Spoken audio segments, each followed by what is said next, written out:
Okay भाई लोग, तो स्वागत है आप सभी का एक बार फिर से। मार्वल का एक नया शो आ चुका है and actually it is the best of them all, Loki का सीजन 2। हमें इस पूरे एपिसोड में काफी सारी नई नई चीजें जानने को मिली, जैसे टीवीए के पास्ट, प्रेजेंट, फ्यूचर के बारे में। फिर इसके बाद temporal loom, temporal extractor, temporal core, ये सारी चीजें क्या क्या होती हैं, एक एक करके सब पे बात करना शुरू करें। और भाई आया है तो सब कुछ एक्सप्लेन करके जाएगा डिटेल में कि आखिरकार इस पूरे एपिसोड में हुआ क्या और कैसे लोकी का एपिसोड हुआ। पूरी की पूरी मल्टीवर्सल सागा के लिए बहुत ही ज्यादा इंटरेस्टिंग और इंपॉर्टेंट बन जाता है। ऑलराइट, तो सीजन 2 के एपिसोड 1 का नाम है औरोबोरोस और ये कैरेक्टर है जिसके बारे में हम आगे बात करेंगे। लेकिन इस नाम का भी इस एपिसोड को लेकर एक सिंबॉलिक मीनिंग समझ में आएगा अगर हम थोड़ा डिटेल में जाना शुरू करेंगे। तो सबसे पहले ये वाला सीजन ओपन अप होता है जहां पर पिछला सीजन खत्म हुआ था, मतलब उसी सीक्वेंस से जहां पर लोकी आकर उस टीवी में फंस चुका था जहां पर कैंग राज कर रहा है। क्योंकि हम उसी की स्टैच्यू को देखते हैं, फिर लोकी वहां से भागता है और एक मेल की गाड़ी पे कूद जाता है क्योंकि टीवी उसको चेज करने की कोशिश कर रही है। लेकिन फिर जब वो क्रैश करके उस रूम में लैंड करता है तो हमको रियलाइज होता है कि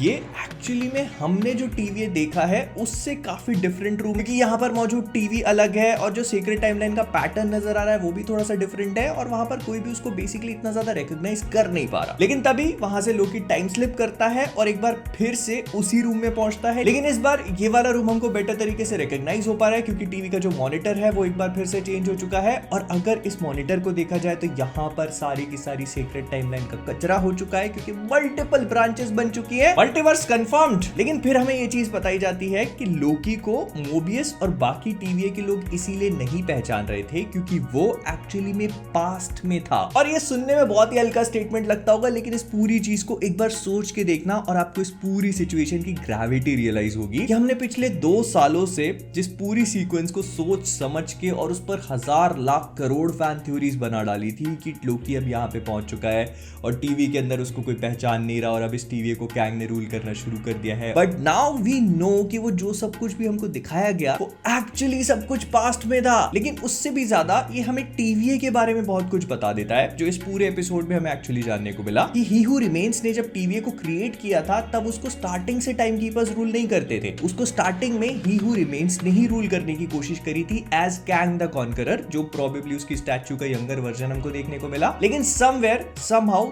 थिंग्स वेंट रॉन्ग। प्रोबेबली ऐसा हो सकता है कि वहां पर जितने भी लोग हैं उनको टीवीए की असलियत का पता चल गया हो, उनको कैंग या ही हू रिमेन्स की असलियत का पता चल गया हो और इस वजह से उन लोगों ने म्यूटिनी करने की कोशिश करी हो, या फिर सबसे सिंपल और पॉसिबल एक्सप्लेनेशन कि कैंग इन सब चीजों को करके बोर हो चुका, जिस वजह से उसे इन सब लोगों का माइंड वाइप करना पड़ा और टाइम कीपर्स का एक पूरा फसाड क्रिएट करना पड़ा। क्योंकि पास्ट में जब लोकी इसी जगह पे और मूव करता है तो हमको इस जगह के और काफी सारे कूल शॉट्स देखने को मिलते हैं, विच रिमाइंड्स मी कि इस वाले एपिसोड की सिनेमेटोग्राफी कितनी ज्यादा ब्यूटीफुल थी। सबसे पहले तो जो पूरे एपिसोड में ग्रेन का यूज किया गया मुझे वो काफी पसंद आया। टीवीए की जो पूरी स्टीम पंक और डीजल पंक वाइब है उसके साथ काफी अच्छे से मैच कर जा रहा था। बट देन हमें और भी ज्यादा डिटेल जानने को मिलती है। जब पोलार्ड भैया ने टीवीए को क्रिएट किया था तो उन्होंने लसन स्लेयर को रिक्रूट किया और वो एक्चुअली में उनकी टीम में थी सबसे पहले, क्योंकि इस ऑडियो में हम उसे बोलते हुए सुन सकते हैं कि you made a difference in this war, thanks for being on my team, for all time, for us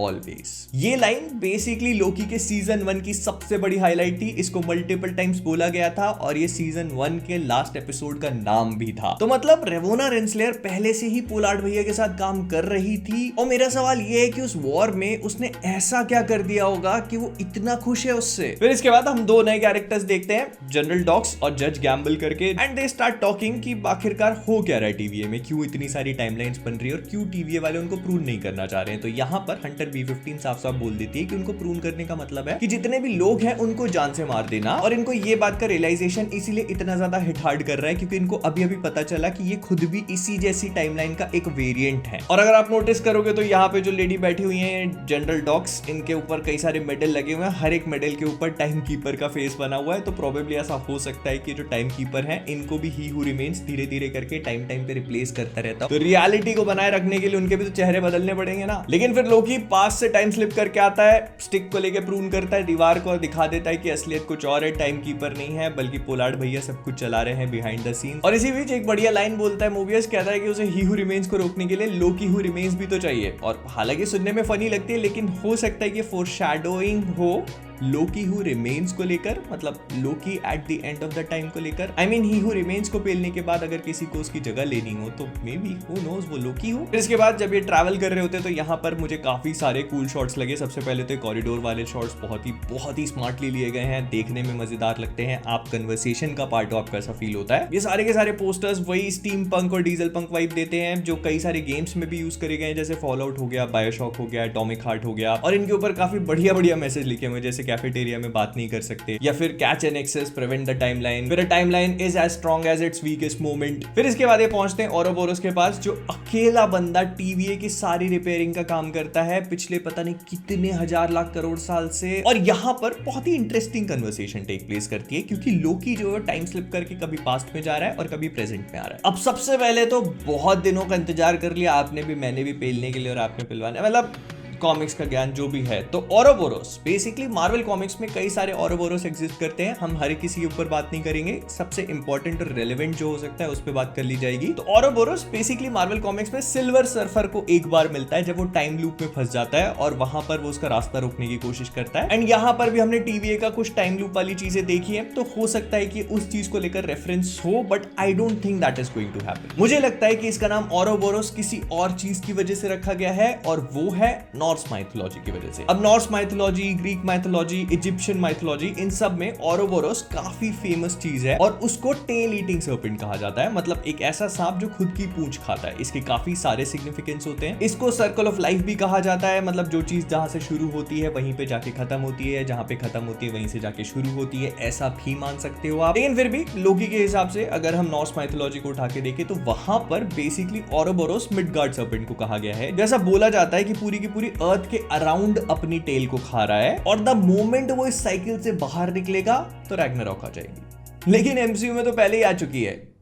plus इसके भी ऊपर से एक और मस्त डिटेल बता देता हूं, तो नॉर्स माइथोलॉजी में मिडगार्ड सर्पेंट जो खुद की टेल खा रहा है ओरोबोरोस, वो लोकी का खुद का बेटा है। एंड यहाँ पर भी ओरोबोरोस का जो शॉर्ट फॉर्म मतलब ओबी नाम है वो लोकी हु से देता है, या मैं कुछ ज्यादा ही सोच रहा हूँ इसके बारे में। तो आई होप आपको ये पूरा कॉन्सेप्ट समझ में आ गया होगा, क्योंकि ये थोड़ा आगे जाके मैटर करेगा। लेकिन यहाँ पर मोबियस कहता है कि उसको ओबी से मिलने की कोई मेमोरी नहीं है, जबकि ओबी को बहुत अच्छे से याद है कि वो कुछ 300-400 साल पहले उससे मिलने आया था और वो रास्ता भटक गया था। जैसे ओबी ने उसको सही रास्ता बताया तो वो चुपचाप वहां से निकल गया। यहाँ पर भी काफी सारी चीज हो सकती है। सबसे पहली चीज तो ये कि हमको पता है कि मोबियस का माइंड कई बार वाइप किया गया है, तो इसी वजह से उसे ओबी याद नहीं है, वेयर एज ओबी का माइंड वाइप ना किया गया हो, और उसकी कई सारी पॉसिबिलिटीज हैं। सबसे पहली तो ये कि वो रिपेयर्स एंड मेंटेनेंस का काम करता है टीवीए में, तो अगर उसका माइंड वाइप किया गया तो हो सकता है कि वो यही काम भूल जाए। फिर दूसरी है कि वो इतने टाइम से वहां नीचे पैक्ड है कि उसके बारे में टीवीए तो क्या पोलार्ड भैया तक भूल गए। लेकिन मेरे पास एक तीसरी एंड और भी ज्यादा इंटरेस्टिंग पॉसिबिलिटी और भी है, और वो ये कि इस वाले मोबियस को ये चीज इसीलिए याद नहीं है क्योंकि वो चीज उसके साथ अभी तक हुई ही नहीं है। आई मीन कि ये मोबियस उसके साथ मिला तो है, लेकिन टाइम ट्रैवल करके, बिल्कुल वैसे ही जैसे लोकी उससे मिला। नहीं, टाइम स्लिप करके नहीं, किसी ना किसी तरीके से टाइम में पीछे जाकर वो इससे मिलेगा, और तब इन दोनों के बीच में वो कन्वर्सेशन होगी। इसी वजह से ओबी को वो कन्वर्सेशन याद है, लेकिन मोबियस को नहीं, क्योंकि वो अभी तक हुई ही नहीं है। और इस चीज की हिंट हमको इस पूरे एपिसोड में बहुत अच्छे से मिल जाती है। जब लोकी टाइम स्लिप करके पास्ट में जाता है, कुछ चेंज करता है, तो प्रेजेंट में चीजें चेंज हो जाती है, व्हिच मेक्स मी थिंक कि क्या अब एंड गेम वाली चीज भी डिस्कार्ड हो चुकी है। मतलब जो हमको बताया गया था कि पास्ट में जाकर कुछ भी चेंज करने से प्रेजेंट नहीं चेंज होता और एक नई टाइमलाइन क्रिएट हो जाती है। खैर, इसके बाद हमारे ऊपर काफी सारे बड़े बड़े शब्दों के साथ इन्फो डंप करी जाती है, जैसे temporal aura extractor, temporal loom, फिर उसके बाद दुनिया जमाने की चीजें। लेकिन मैं आपको बहुत ही सिंपल शब्दों में एक्सप्लेन कर देता हूं। तो बेसिकली इन लोगों को करना क्या है, लोकी क्योंकि टाइम स्लिप कर रहा है तो उसको टाइम स्ट्रीम से पकड़ना है और खींच के बाहर निकालना है। लेकिन ऐसा करने के लिए लोकी को अपने आप को प्रून करके टाइम स्ट्रीम से फ्री करना पड़ेगा। लेकिन यहां पर जो मुझे बहुत इंटरेस्टिंग चीज लगी वो था टेम्पोरल लूम, और इस चीज को ऐसे एक्सप्लेन किया गया कि ही हु रिमेन्स ने टाइम को फिजिकल फॉर्म में क्रिएट कर दिया है और एक धागे की तरह एक प्रॉपर शेप दे दिया है। लेकिन क्योंकि अब मल्टीपल टाइमलाइंस क्रिएट हो गई हैं, तो मल्टीपल धागे बनने शुरू हो गए हैं, तो जो उसका मोल्ड है उसमें इतनी जगह नहीं है। इसी वजह से जो लूम है वो फटने वाला है। लेकिन यहाँ पर मुझे एक बहुत अनरियल ईस्टर एग देखने को मिला, जो मुझे यकीन नहीं हुआ कि मैं स्पॉट कर रहा हूँ। आई मीन, एक बार याद करके देखो कि ऐसा सेम दरवाजा और ऐसा सेम दरवाजे खुलने वाला शॉट आपने कहाँ पे देखा है? एक्स बना हुआ एक्स-मेन मूवीज में सेरेब्रो का शॉट था ये पूरा का पूरा।